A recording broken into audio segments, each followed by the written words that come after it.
Open చేస్తే ఈ movie 17th సెంచరీలో south Malabar లో స్టార్ట్ అవుతుంది. అక్కడ తేవన్ అలాగే కోరా అనే ఇద్దరు ఫ్రెండ్స్ ని చూపిస్తారు. వాళ్ళిద్దరిని చూస్తుంటే ఎక్కడి నుండో పారిపోయి వస్తున్నారని అర్థమవుతుంది. వాళ్ళిద్దరూ చాలా భయపడి ఆ రోజు అదే అడవిలో ఉండాలనుకుంటారు. అక్కడ కోరాకి ఏదో కనిపించడంతో అలాగే చూస్తూ ఉండిపోతాడు. తేవన్ మాత్రం పడుకుని నెక్స్ట్ డే మార్నింగ్ లేసి చూస్తే అక్కడ కోరా కనిపించడు. తేవన్ కోరా కోసం అటు ఇటు తిరుగుతూ వెతుకుతుంటాడు. అలా కొద్ది దూరంలో కోరా కనిపిస్తాడు. తేవన్ కోరా దగ్గరికి వెళ్లి ఏం చూస్తున్నావురా, అక్కడ ఏముంది అని అడిగితే సడన్ గా ఒక అమ్మాయి ప్రత్యక్షమవుతుంది. ఆ అమ్మాయి ఒక యక్షి. తన ఒంటి మీద డ్రెస్ ఉండదు. అలాగే చూడడానికి తను చాలా అందంగాను అలాగే భయంకరంగా కూడా ఉంటుంది. తనని చూసి తేవన్ అక్కడి నుంచి పారిపోతాడు. కానీ కోరా పారిపోకుండా ఆ అమ్మాయి అందాన్ని చూసి తనతోనే వెళ్తుంటాడు.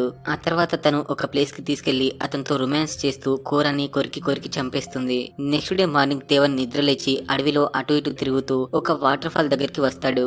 కానీ అక్కడ వాటర్ ఎక్కువగా రావడంతో వాటర్ ఫ్లో ని దాటలేకపోతాడు. అలాగే తేవన్ కి చాలా ఆకలి వేయడంతో అక్కడే ఉన్న వాటర్ తాగి ఎక్కడికి వెళ్లాలో అర్థం కాక అడవిలో అటు ఇటు నడుస్తూ ఒక పాడుబడ్డ మ్యాన్షన్ కి చేరుకుంటాడు. ఆ మ్యాన్షన్ లో అతనికి కొన్ని కొబ్బరికాయలు కనిపిస్తాయి. అందులో నుంచి ఒకటి తీసుకుని తింటూ ఉంటాడు. అది చూసి అక్కడ ఉన్న ఒక వ్యక్తి తేవన్ తో మాట్లాడుతూ, ఎవరు నువ్వు, ఇక్కడికి ఎందుకు వచ్చావు అని అడిగితే, నేను దారి తప్పి ఇటువైపు వచ్చాను. నాకు చాలా ఆకలిగా ఉంది, అందుకే ఈ కొబ్బరి తింటున్నాను. నేనేం దొంగతనం చేయలేదని చెప్తాడు. అప్పుడే మ్యాన్షన్ లోపల నుంచి ఎవరక్కడ, ఎవరు వచ్చారని ఈ మ్యాన్షన్ ఓనర్ కుడుమను పొట్టి అడుగుతాడు. ఆ తర్వాత బయటకు వచ్చి తేవన్ మొహం చూసి, అరే చాలా రోజుల తర్వాత మన ఇంటికి గెస్ట్ వచ్చాడని అతను కుక్ తో చెప్తాడు. ఇందాక మనం చూసింది కొడుమన్ పొట్టి కుక్ ని. అతనికి సపరేట్ గా పేరైతే లేదు, సో పొట్టికి ఎప్పుడు వండి పెడతాడు కాబట్టి కుక్ అని పిలుచుకుందాం. ఇక పొట్టి మాట్లాడుతూ, ఎవరు నువ్వు, ఇక్కడికి ఎందుకు వచ్చావు అని అడిగితే, అయ్యగారు నా పేరు తేవన్, నేను ఒక సింగర్ ని, నేను దేవుడి దగ్గర పాడుతూ ఉంటాను. నాకు చాలా ఆకలేసి దారి తప్పి ఇలా వచ్చాను అని చెప్తాడు. సరే సరే, నువ్వు సింగర్ ని అంటున్నావు కదా, నా కోసం ఒక మంచి పాట పాడు అని అడిగితే తేవన్ పాడడానికి ఒప్పుకొని ఒక మంచి పాట పాడతాడు. ఆ పాట పొట్టికి చాలా నచ్చి వాళ్ళ ఇంట్లో పర్మనెంట్ గా ఉండడానికి ఒప్పుకుంటాడు. కానీ తేవన్ నేను మీ దగ్గర ఉండలేనని చెప్పి అక్కడి నుంచి వెళ్లిపోవాలనుకుంటాడు. అయినా కూడా పొట్టి వదలకుండా నువ్వు ఇక్కడే ఉండాలని చెప్తాడు. ఇంటికి వచ్చిన అతిథిని గౌరవించడం మా సాంప్రదాయం, నీకు ఎలాంటి అవసరం వచ్చినా మేము చూసుకుంటామని చెప్తాడు. యాక్చువల్ గా పొట్టి ఒక బ్రాహ్మిన్, సో హై క్లాస్. కానీ తేవన్ కొంచెం తక్కువ జాతి. వీళ్ళు దేవుళ్ళ దగ్గర పాటలు పాడుకుంటూ ఉంటారు. అందుకే తేవన్ తక్కువ జాతి అవడంతో ఇంట్లోకి వెళ్ళడానికి భయపడతాడు. ఆ ఇంటి యజమాని పర్మిషన్ ఇచ్చాక కుక్ తేవన్ కి ఉండడానికి ఒక రూమ్ చూపిస్తాడు. తేవన్ ఇంట్లోకి వెళ్ళాక అంత విచిత్రంగా అనిపిస్తూ ఉంటుంది. ఎందుకంటే ఎక్కడ చూసినా ఇల్లు క్లీన్ గా కనిపించదు. చాలా ఇయర్స్ నుంచి క్లోజ్ అయి ఉన్న ఒక మ్యాన్షన్ లా కనిపిస్తుంది. అదంతా చూసి తేవన్, ఇక్కడ ఎన్ని పిల్లర్స్ ఉన్నాయేంటి, అసలు పైన ఏముంటుంది అని అడిగితే, అదంతా నీకు అనవసరం, పైన చాలా రూమ్స్ ఉన్నాయి, అవి చాలా సంవత్సరాలుగా క్లోజ్ అయి ఉన్నాయి. పైన నీకు ఎప్పుడు వినని కొన్ని వింత శబ్దాలు వినిపిస్తూ ఉంటాయి, వాటిని నువ్వు పట్టించుకోకు. అలాగే మ్యాన్షన్ సౌత్ వైపు కు అస్సలు వెళ్ళకు, ఎందుకంటే ఇంతకు ముందు ఇదే రూమ్ లో ఒక డాక్టర్ ఉండేవాడు. అతను నిధిని వెతుక్కుంటూ సౌత్ వైపుకు వెళ్ళాడు, కానీ మళ్ళీ కనిపించలేదు. అందుకే నువ్వు కొంచెం జాగ్రత్తగా ఉండు, అది నీకే మంచిది అని చెప్పేసి వెళ్ళిపోతాడు. ఆ తర్వాత తేవన్ వెళ్లి స్నానం చేసి మళ్ళీ పొట్టి దగ్గరికి వచ్చి ఒక బ్రాహ్మణుడి పాట పాడతాడు. ఆ పాట పాడినందుకు పొట్టి తేవన్ కి డిన్నర్ పెట్టిస్తాడు. కానీ పొట్టి మాత్రం తినడు, జస్ట్ వాటర్ తాగుతూ ఉంటాడు. ఇక డిన్నర్ చేశాక తేవన్ దేవుడికి మొక్కుతూ, థ్యాంక్స్ దేవుడా, నీ వల్లే నాకు భోజనం దొరికింది, ఉండడానికి ఇంత మంచి షెల్టర్ దొరికింది అని చెప్తాడు. అది వినగానే పొట్టికి కోపం వచ్చి, నీకు భోజనం పెట్టింది నేనా లేక దేవుడా, నువ్వు దేవుడికి ఎందుకు థ్యాంక్స్ చెప్తున్నావు అని విచిత్రంగా అడుగుతాడు. సారీ అండి, నేనేమైనా తప్పుగా మాట్లాడి ఉంటే నన్ను క్షమించండి, మీ కోపం తగ్గడానికి మళ్ళీ ఒక పాట పాడమంటారా అని అడిగితే అవసరం లేదని చెప్తాడు. ఆ తర్వాత కుక్ ని చూపిస్తారు. కుక్ ఎవరికి భోజనం తీసుకెళ్తూ ఉంటాడు. ఇటువైపు తేవన్ కి వాష్రూమ్ రావడంతో బయటకు వెళ్లి కూర్చుంటాడు. తేవన్ కి బయట కొన్ని శవాల దిబ్బలు కనిపిస్తాయి. వాటిని చూసి తేవన్ చాలా భయపడిపోయి రేస్ గుర్రంలో మళ్ళీ మ్యాన్షన్ లోపలికి వచ్చేస్తాడు. అతనికి మళ్ళీ విచిత్రంగా సౌండ్స్ వినిపించడంతో ఆ సౌండ్స్ వస్తున్న వైపు వెళ్తూ ఉంటాడు. ఇందాక కుక్ పైకి భోజనం తీసుకెళ్లాడు కదా, అదే ప్లేస్ కి వస్తాడు. అక్కడ తేవన్ కి చాలా పెద్ద పెద్ద చైన్స్ కనిపిస్తాయి. ఆ చైన్స్ చాలా పొడవుగా ఉంటాయి. అలాగే భోజనం పెట్టిన ప్లేట్ కూడా అక్కడే ఉంటుంది. సడన్ గా పక్కనే ఉన్న రూమ్ నుంచి శబ్దం రావడంతో అతను చాలా భయపడిపోయి పడుకుంటాడు. నెక్స్ట్ డే మార్నింగ్ లేచి పొట్టి దగ్గరికి వెళ్లి నైట్ చూసిన చైన్ గురించి అడగాలనుకుంటాడు. కానీ అక్కడ పొట్టి ఒకడే పాచికలు ఆడుతూ ఉంటాడు. తేవన్ రావడం చూసి, నీకు పాచికలు ఆడడం వచ్చా అని అడిగితే, అవునండి, నేను ఈ గేమ్ ని గుళ్ళో ఆడేవాన్ని, లక్ ఉంటేనే గెలుస్తారు అని చెప్తాడు. లేదు లేదు, ఈ గేమ్ లో లక్ తో పాటు తెలివి కూడా ఉండాలి, అప్పుడే గెలుస్తామని పొట్టి చెప్తాడు. నువ్వు కూడా నాతో పాటు ఆడొచ్చు కదా అని అడిగితే, కానీ ఈ గేమ్ ఆడితే డబ్బైనా బంగారమైనా పెట్టాలి కదా, నా దగ్గర ఏం లేదని చెప్తాడు. ఎందుకు లేదు, నీ దగ్గర టైం ఉంది కదా, టైం నే పెట్టు, నువ్వు నాతో పాటు గేమ్ ఆడి గెలిస్తే నువ్వు బయటికి వెళ్ళిపోవచ్చు, లేదంటే జీవితాంతం నా దగ్గరే ఈ ఇంట్లోనే ఉండిపోవాల్సి వస్తుందని చెప్తాడు. లేదండి, నేను క్షమించండి, నేను మీతో ఆడలేను, నేను బయటికి వెళ్ళిపోవాలి అని చెప్తాడు.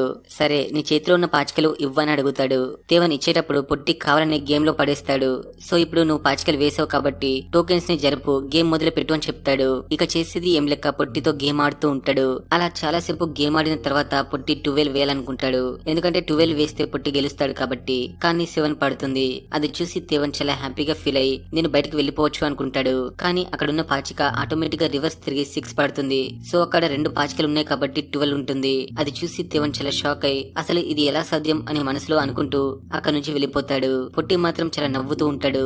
మరొక వైపు కుక్ కోడిని పట్టుకొని కుక్ చేస్తూ ఉంటాడు. అప్పుడే అక్కడికి తేవన్ వచ్చి మన పొట్టి సార్ ఎంత మంచివాడో కదా, అంత పెద్ద బ్రాహ్మణ అయ్యుండి నాతో కలిసి గేమ్ ఆడాడు, నాకు చాలా గర్వంగా ఉంది, అలాగే పొట్టి సార్ చాలా మంచి వ్యక్తి అని చాలా గొప్పలు చెప్తూ ఉంటాడు. అది వినగానే కుక్ ఆయన్ని అంత మంచోడిగా ఊహించుకోకు, అతను అంత మంచోడేం కాదు, అతన్ని నువ్వు నమ్మాల్సిన అవసరం లేదు, ఇప్పుడు నువ్వు చూస్తున్నంత నిజం కాదు, అతన్ని నువ్వు ముంచేస్తాడు అని చెప్తాడు. కుక్ ఎంత చెప్తున్నా కూడా తేవన్ అస్సలు నమ్మడు. అలాగే మళ్ళీ ఇలాంటి మాటలు మాట్లాడకు, ఒకవేళ పొట్టి సార్ విన్నారనుకో మన ఇద్దరు తలలు తీసేస్తాడని చెప్తాడు. అయినా నువ్వు ఎందుకు నాతో ఇవన్నీ చెప్తున్నావు, నీ తక్కువ జాతి, నాతో ఎందుకు పోల్చుకుంటున్నావు అని కుక్ అడుగుతాడు. అదేం లేదు, మన ఇద్దరం సమానమే కదా, అయినా పొట్టి సార్ నన్ను అతిథిగా ఈ ఇంట్లో ఉండమన్నారు, నువ్వే నాకు ఏం అవసరం వచ్చినా చూసుకోవాలి అని చెప్పేసి వెళ్ళిపోతాడు. ఆ తర్వాత పొట్టికి తేవన్ కి చికెన్ తెచ్చి పెడతాడు. పొట్టి అయితే చికెన్ ని పీక్కొని తింటూ డ్రింక్ తాగుతూ ఉంటాడు. అది చూసి తేవన్ సైలెంట్ గా అక్కడే కూర్చుంటాడు. అప్పుడు పొట్టి తేవన్ వాళ్ళ అమ్మ గురించి మాట్లాడుతూ ఒకవేళ నువ్వు డ్రింక్ చేస్తే ఎక్కువ తాగకు, మీ అమ్మ టెన్షన్ పడుతుందని చెప్తాడు. అది వినగానే తేవన్ షాక్ అయి సార్ ఇప్పటి వరకు మా అమ్మ గురించి మీకు చెప్పడం లేదు, నీకు ఎలా తెలిసింది అని అడిగితే నువ్వే కదే చెప్పావు మీ అమ్మ నీ కోసం వెయిట్ చేస్తుందని, నువ్వే మర్చిపోయి ఉంటావులే కానీ నీకు ఇక్కడ ఉండడం ఎలా అనిపిస్తుంది అని అడిగితే నాకు ఇక్కడ చాలా బాగుంది, కంఫర్టబుల్ గా ఉందని చెప్తాడు. అయితే సరే మరి ఆ వంటవాడికి నీకు ఏంటి లొల్లి అని పొట్టి అడిగితే లేదు సార్ అలాంటిదేమీ లేదని చెప్తాడు.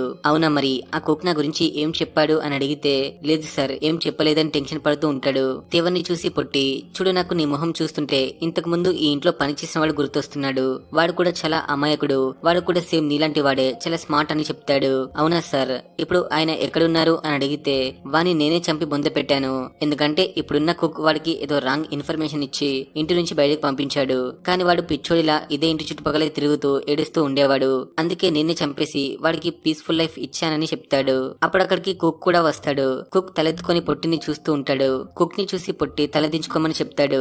అయినా కూడా కుక్ భయపడకుండా పొట్టికి ఎదురు సమాధానం ఇస్తూ ఉంటాడు. దాంతో పొట్టికి చాలా కోపం వస్తూ ఉంటుంది. అతనికి అలా కోపం రావడంతో మ్యాన్షన్ మొత్తం ఒక్కసారిగా భూకంపం వచ్చినట్టు కదులుతుంది. అలాగే కుక్ గొంతు పట్టుకొని చంపడానికి ట్రై చేస్తూ ఉంటాడు. అది చూసి తేవన్ ప్లీజ్ సార్ అతను చచ్చిపోయేలా ఉన్నాడు వదిలేయండి అని చెప్పగానే వదిలేస్తాడు. ఆ తర్వాత కుక్ కిచెన్ లోకి వెళ్లి కూర్చుంటాడు. అప్పుడు అక్కడికి తేవన్ వచ్చి అసలు ఈ కుడుమన పొట్టి ఎవరు, అతనికి మా అమ్మ గురించి ఎలా తెలుసు, అతను ఇవన్నీ ఎలా చేస్తున్నాడు, అసలు నేను ఇలాంటి ప్లేస్ లో ఎందుకు ఇరుక్కున్నాను నిజం చెప్పమని అడుగుతాడు. సరే చెప్తాను, ఇందాక పొట్టి నీకు చెప్పిందంతా నిజమే, అతను చాలా మంది డాన్సర్స్ ని చంపేశాడు, వాళ్ళందరినీ నేనే బొందు పెట్టాను, అలాగే నీకు కొడుమన పొట్టి గురించి తెలియాలంటే ముందు చూడాలని పొట్టి గురించి తెలియాలి అని చెప్పి వాళ్ళ స్టోరీ చెప్తాడు. చూడాలని పొట్టి ఒక పండితుడు. అతను ఒక రోజు వరాహి మాతకి భక్తితో పూజలు యజ్ఞాలు చేస్తూ ఉంటాడు. అతని భక్తికి వరాహి మాత ప్రత్యక్షమై ఒక మ్యాజికల్ బాక్స్ ఇస్తుంది. అందులో ఒక పిశాచి ఉంటుంది. ఆ పిశాచి ఏం చేయమన్నా చేసేది. ఆ పిశాచిని వాడు ఎలా పడితే అలా వాడుకునేవాడు. ఆ పిశాచి కూడా వాడు ఏం చెప్తే అది చేసేది. ఒక రోజు వాడు చాలా డ్రింక్ చేసి ఉన్నాడు. అప్పుడు అతని దగ్గరికి ఆ పిశాచి వచ్చి నువ్వు నా మౌత్ లోపల చూస్తే నీకు నరకం కనిపిస్తుంది అని చెప్తుంది. వాడు తాగి ఉండడం వల్ల ఆ పిశాచి మౌత్ ని చూస్తాడు. దాంతో ఆ పిశాచి ఆత్మని తినేసి వాని చంపేస్తుంది. వాడినే కాకుండా అక్కడ జీవించి ఉన్న అందరినీ ఆ పిశాచి చంపేస్తుంది. అలా ఒక రోజు కొడుమను పుట్టి పిశాచిని తరిమేద్దామని వచ్చాడని చెప్తాడు.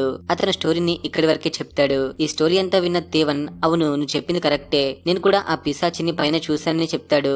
సరే రోజు నైట్ పైకి వెళ్లకు, నీ కూడా బొంద పెట్టాల్సి వస్తుందని చెప్తాడు. మరొక వైపు పొట్టి మనుషుల ఎముకల్ని పిండి చేసి స్నానం చేస్తూ ఉంటాడు. అప్పుడే పొట్టి దగ్గరికి యక్షి వస్తూ ఉంటుంది.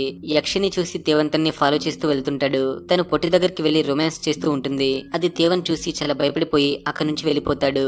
నెక్స్ట్ డే మార్నింగ్ లేసి పరిగెత్తుకుంటూ కుక్ దగ్గరికి వెళ్లి మనం అర్జెంట్ గా ఇక్కడ నుంచి వెళ్లిపోదాం పదా అని అడిగితే నేను రానని చెప్తాడు. దాంతో తేవన్ తన బట్టలు ప్యాక్ చేసుకుని ఒక్కడే ఎస్కేప్ అవ్వాలనుకుంటాడు. అప్పుడు అక్కడికి పొట్టి వచ్చి నువ్వు ఎక్కడికి వెళ్తున్నావు అని అడిగితే మా అమ్మ ఇంట్లో ఒంటరిగా ఉంది, నేను వెళ్ళాలి అని చెప్తాడు. అవునా వెళ్తావా, వెళ్ళైతే నిన్నెవరు ఆపరు, కానీ ఇంత వర్షం వస్తుంది కదా నువ్వు ఎలా వెళ్తావు అని చెప్తాడు. వర్షం ఏంటని అలా బయటికి తొంగి చూస్తాడు. నిజంగానే మేఘాలు కమ్ముకొని వర్షం పడుతూ ఉంటుంది. ఇన్ని రోజులు లేని వర్షం ఇప్పుడు ఎలా పడుతుందని షాక్ అవుతాడు. ఇక నైట్ అతనికి తినడానికి ఫుడ్ పెట్టి మాట్లాడుతూ ఈ వర్షం రోజులు నెలలు సంవత్సరాల తరబడి పడుతూనే ఉంటుందని చెప్తాడు. అయినా సరే వర్షం తగ్గాకే నేను వెళ్తా అంటాడు. సరే నువ్వు కూడా అందరిలాంటి వాడివి అన్నమాట అని చెప్పేసి వెళ్ళిపోతాడు. ఆ తర్వాత కుక్ తేవన్ ని ఒక ప్లేస్ కి తీసుకెళ్లి డ్రింక్ ఇస్తాడు. అక్కడే తేవన్ వాళ్ళ అమ్మ గురించి అతను ఉండే ప్లేస్ గురించి కుక్ తో చెప్పి పడుకుంటాడు. నైట్ కలలో అతనికి ఆ పిశాచి కనిపిస్తుంది. దాంతో భయపడి సడన్ గా నిద్రలేస్తాడు. నిద్ర లేవగానే అతనికి బయట ఏదో సౌండ్ వినిపించడంతో వెళ్లి చూస్తాడు. అక్కడ కుక్ తేవన్ ని చంపి పాతి పెట్టడానికి హోల్ చేస్తూ ఉంటాడు. తేవన్ అతని దగ్గరికి వెళ్లి ఇక్కడ ఏం చేస్తున్నావు అని అడిగితే కుక్ ఏం చెప్పకుండా కోపంగా చూస్తాడు. దాంతో మనుడికి అంతా అర్థమైపోతుంది. వెంటనే మ్యాన్షన్ నుంచి తప్పించుకోవాలని ట్రై చేస్తూ ఉంటాడు. అప్పుడు తేవన్ కి చాలా కడుపు నొప్పి లేసి బ్లడ్ వామిట్ చేసుకుంటాడు. బయటకు వెళ్ళడానికి కూడా కళ్ళు సరిగా కనిపించవు. మళ్ళీ ఎలాగోలా మ్యాన్షన్ లోపలికి వచ్చి పొట్టి దగ్గరికి వెళ్లి సార్ నన్ను క్షమించండి, నన్ను బయటికి వెళ్ళనివ్వండి అని వేడుకుంటాడు. అది నువ్వు వెళ్ళక ముందు అడగాల్సింది, ఆల్రెడీ బయటికి వెళ్లి తప్పు చేసావని చెప్తాడు. సరే సార్ తప్పంతా నాదే, ఒప్పుకుంటున్నా, నేను బయటికి వెళ్ళడానికి పర్మిషన్ ఇవ్వండి అని రిక్వెస్ట్ చేస్తూ ఉంటాడు. నువ్వు ఇలా రిక్వెస్ట్ చేయడం కరెక్ట్ పద్ధతి కాదు, మరోలా ఆలోచించమని చెప్తాడు. సరే అని చెప్పేసి కాళ్ళు పట్టుకుంటాడు. అప్పుడు పొట్టి నేను నీకు పర్మిషన్ ఇవ్వను కదా అని చెప్పేసి నవ్వుతూ వెళ్ళిపోతాడు. ఆ తర్వాత కుక్ వచ్చి అతనికి చెట్ల మందు తయారు చేసి ఇస్తాడు. అప్పుడు తేవన్ నేను ఇక్కడ నుంచి బయటపడే మార్గమే లేదా అని అడుగుతాడు. లేదు, మ్యాన్షన్ లోపలికి వచ్చిన వాళ్ళు బయటకు వెళ్ళలేరు, ఇదొక ట్రాప్, నువ్వు మళ్ళీ బయటకు వెళ్ళడానికి ట్రై చేస్తే నువ్వు ఎవరో కూడా నీకు గుర్తుండదని చెప్తాడు. అదంతా వదిలేసి నువ్వు ఇక్కడికి వచ్చి ఎన్ని రోజులు అవుతుంది అని అడిగితే కొన్ని రోజులు అవుతుంది అని చెప్తాడు. అవునా, రోజులు అవుతుందా లేకపోతే నెలలు అవుతుందా అని కుక్క అడిగితే మనడు ఏమీ చెప్పలేకపోతాడు. సరే ఇది కూడా వదిలేసి నీ పేరేంటి, నీకైనా గుర్తుందా అని అడిగితే తేవన్ కి తన పేరు కూడా గుర్తుండదు, వాళ్ళ అమ్మ పేరు కూడా గుర్తుండదు. దాంతో అతను చాలా బాధపడుతూ అసలు నాకేమవుతుంది, నాకేం గుర్తుండట్లేదేంటి అని కుక్ ని అడుగుతాడు. అప్పుడు కుక్ నేను నీకు నోటితో చెప్పలేను కానీ చూపిస్తాను పద అని చెప్పేసి పైకి తీసుకెళ్తాడు. పైన ఒక డెడ్ బాడీని చూపిస్తూ వీడు కూడా మనలాగే ఇక్కడ ఇరుక్కుపోయాడు, యాక్చువల్ గా ఇతనే ఈ మ్యాన్షన్ ఓనర్, ఇతను కూడా మనలాగే టైం గడుస్తున్న కొద్దీ తన పేరు తన మెమరీస్ అన్ని మర్చిపోయి ఈ మ్యాన్షన్ చుట్టూ పిచ్చోళ్ళ తిరగడం మొదలు పెట్టాడు, అందుకే చైన్ తో కట్టేశాను, ఈ డెడ్ బాడీ ఎవరితో కాదు కొడుమని పొట్టిదని చెప్తాడు. కొడుమని పొట్టి పిశాచిని బంధించడానికి వచ్చాడు కానీ ఆ పిశాచి ట్రాప్ లో చిక్కుకుపోయాడని చెప్తాడు. అది వినగానే తేవన్ చాలా షాక్ అవుతూ వెళ్లి డెడ్ బాడీ మొహం చూస్తాడు. అక్కడ నిజంగానే కొడుమని పొట్టి ఉంటాడు. అతన్ని చూసి చాలా భయపడిపోతూ ఇక్కడ పొట్టి సార్ ఉంటే మరి మనతో ఉన్నది ఎవరు, కింద ఉన్నది ఎవరు అని అడుగుతాడు. అతను మనలాంటి మనిషి కాదు, అతను దేవుడు సృష్టించిన ఒక ప్రాణి కూడా కాదు, అతను ఒక పిశాచి, ఆ పిశాచి పొట్టిలో దూరింది, ఈ మ్యాన్షన్ కి వచ్చిన వాళ్ళని చంపేసి తను ఆనందపడుతూ ఉంటాడు. సో మనం పారిపోవాలని ట్రై చేసినా కూడా అతనికి తెలిసిపోతుందని చెప్తాడు. ఆ తర్వాత ఇద్దరు కలిసి వెళ్లి కొడుమని పొట్టిని పాతి పెడతారు. తేవన్ మాట్లాడుతూ అసలు మనం ఏం తప్పు చేశామని ఇక్కడికి వచ్చి ఇరుక్కున్నాం, ఇక్కడ నుంచి వెళ్లే మార్గమే లేదా అని అడిగితే ఉంది, ఒకే ఒక మార్గం ఉంది, ఈ మ్యాన్షన్ లోపల ఒక లాక్ వేసి ఉన్న ఒక ఛాంబర్ ఉంది, ఆ ఛాంబర్ లోపల ఎప్పుడు వెలుగుతూనే ఉండే ఒక దీపం కనిపిస్తుంది, ఆ దీపాన్ని ఆర్పితే మనం ఈ మ్యాన్షన్ నుంచి బయటపడొచ్చు అని చెప్తాడు. అవునా, ఆ ఛాంబర్ ఎక్కడ ఉందని అడిగితే ఈ మ్యాన్షన్ కింద అండర్ గ్రౌండ్ లో ఉందని చెప్తాడు.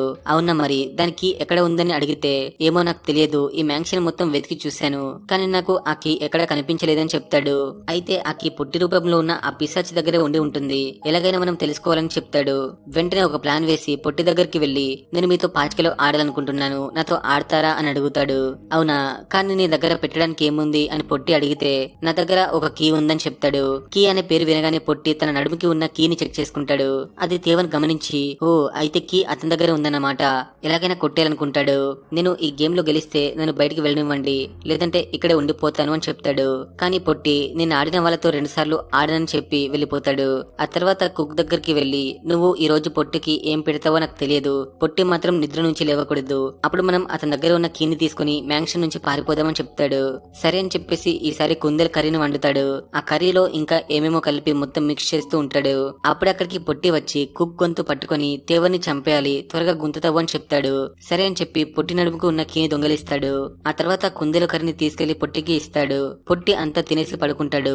కాసేపయ్యాక తేవన్ ఒక కత్తి తీసుకుని వచ్చి పొట్టి నడుముకు ఉన్న కీని వెతుకుతూ ఉంటాడు. సడన్ గా పొట్టి నిద్రలేచి తేవన్ గొంతు పట్టుకుని చంపాలనుకుంటాడు. అప్పుడే అతని నడుముకి ఉన్న కీని చూసుకుంటాడు కానీ ఆ కీ కనిపించదు. సో ఆ కీని కుక్ తీసుకున్నాడని అర్థమవుతుంది. మరొకవైపు కుక్ ఆ దీపం దగ్గరికి వెళ్తాడు. నిజం తెలుసుకున్న తేవన్ కుక్ దగ్గరికి వెళ్లి నన్ను మోసం చేస్తావా అని కత్తి పెట్టి అడుగుతాడు. ఇప్పుడు మనం పోట్లాడుకునే సమయం కాదు, ఎలాగో వర్షం ఆగిపోయింది, రేపు ఉదయానికల్లా మనం పొట్టి రూపంలో ఉన్న పిశాచిని మ్యాజికల్ బాక్స్ లో బంధించాలి, అప్పుడు మనం ఇక్కడ నుంచి బయట పడగలమని చెప్తాడు. ఆ తర్వాత ఇద్దరు కలిసి పిశాచిని వెతుక్కుంటూ వెళ్తారు. కానీ పొట్టి రూపంలో ఉన్న పిశాచి వాళ్ళ ముందుకు వచ్చి ఎరా తక్కువ జాతిలో పుట్టి నన్ను చంపేద్దామని ముందుకు వస్తున్నావా అని అడిగితే నేనేం తక్కువ జాతిని కాదు, కొడుమను పొట్టి కొడుకునని చెప్తాడు. యాక్చువల్ గా పొట్టికి తక్కువ జాతి అమ్మాయితో పరిచయం ఉంటుంది. అప్పుడే ఈ కుక్ పుడతాడు. ఇక ఆ తర్వాత ఇద్దరు కలిసి పొట్టి రూపంలో ఉన్న పిశాచి మీద అటాక్ చేస్తారు. అప్పుడు పొట్టి తేవన్ గొంతు పట్టుకుని పక్కకు విసిరేస్తాడు. దాంతో అతను ఒక లూప్ లో చిక్కుకుంటాడు. ఆ లూప్ లో నుంచి బయటికి రాలేకపోతాడు. ఇటువైపు కుక్ కొన్ని మంత్రాలు చదువుతూ తన రక్తాన్ని ఆర్పిస్తాడు. అక్కడ ఉన్న పొట్టి కుక్ ని మ్యానిపులేట్ చేయడానికి చాలా ట్రై చేస్తూ ఉంటాడు. కానీ కుక్ మాత్రం వాళ్ళు చేసే ట్రిక్స్ కి పడిపోడు. అప్పుడే అక్కడికి తేవన్ కూడా వస్తాడు. ఇద్దరు కలిసి పొట్టి రూపంలో ఉన్న పిశాచి మీద అటాక్ చేస్తారు. కుక్ పొట్టి చేతి వెలికి ఉన్న ఉంగరాన్ని తీసుకుని అతనికి నిప్పంటిస్తాడు.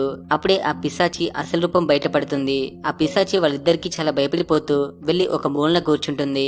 ఇటువైపు కుక్ పొట్టి దగ్గర తీసుకున్న ఉంగరాన్ని తను పెట్టుకోవాలనుకుంటాడు. కానీ అలా చేయొద్దని తేవన్ చెప్తాడు. లేదు, ఇది నా అధికారం, ఒకవేళ నువ్వు నా దారికి అడ్డొస్తే నిన్ను కూడా చంపేస్తాను కుక్ చెప్తాడు. దాంతో ఆ ఉంగరం కోసం వాళ్ళిద్దరి మధ్య గొడవ జరుగుతుంది. ఇప్పుడు ఆ ఉంగరాన్ని కుక్ పెట్టుకుంటే తను కూడా ఒక పిశాచిలా మారిపోతాడు. అంటే మళ్ళీ పొట్టి చేసినట్టే కుక్ కూడా చేస్తాడు. సేమ్ సైకిల్ రిపీట్ అవుతుందన్నమాట. అలా జరిగితే తేవన్ బానిసగా కుక్ దగ్గరే ఉండాల్సి ఉంటుంది. అందుకే తేవన్ పెట్టుకోవద్దు అని చెప్తాడు. తేవన్ ఎంత చెప్పినా కూడా కుక్ వినిపించుకోడు. సో వాళ్ళిద్దరి మధ్య చాలా పెద్ద ఫైట్ జరుగుతుంది. ఆ ఫైట్ లో తేవన్ కుక్ ని పొడుస్తూ ఉంటాడు. అక్కడే మూలన కూర్చొని ఉన్న పిశాచి వాళ్ళిద్దరిని గమనిస్తూ ఉంటుంది. అలా చాలా సేపు ఫైట్ చేసుకున్న తర్వాత ఆ ఉంగరం తేవన్ కి దొరుకుతుంది. అప్పుడే మ్యాన్షన్ కి మంటలు అంటుకోవడంతో మ్యాన్షన్ మొత్తం కూలిపోతుంది. నెక్స్ట్ డే మార్నింగ్ తేవన్ ఆ ఉంగరాన్ని తీసుకుని అడవిలోకి వెళ్తూ ఉంటాడు. వెనకాల నుంచి కుక్ వచ్చి తేవన్ పై అటాక్ చేస్తాడు. కానీ తేవన్ విచిత్రంగా బిహేవ్ చేస్తూ ఉంటాడు. అప్పుడే కుక్ కి అంతా అర్థమైపోతుంది. వీడు తేవన్ కాదు పిశాచ్ అని. నిజం తెలుసుకున్న కుక్ అడవిలోకి పరిగెత్తుతూ ఉంటాడు. అప్పుడే కొంతమంది బ్రిటిషర్స్ వచ్చి కుక్ ని కాల్చి చంపేస్తారు. అప్పుడే మనకి మ్యాన్షన్ సీన్ ని చూపిస్తారు. ఆ మ్యాన్షన్ లో తేవన్ చనిపోయి కనిపిస్తాడు. దాని అర్థం అక్కడ ఉన్న పిశాచి తేవన్ రూపం తీసుకుందని. ఇక ఆ పిశాచి ఉంగరాన్ని ధరిస్తుంది. ఇక్కడితో ఈ మూవీ అయిపోతుంది ఫ్రెండ్స్. పార్ట్ 2 మరి ఏమైనా తీస్తారేమో చూద్దాం. మూవీ ఎలా అనిపించిందో ఒక కామెంట్ చేసి లైక్ చేసి సబ్స్క్రైబ్ చేయండి.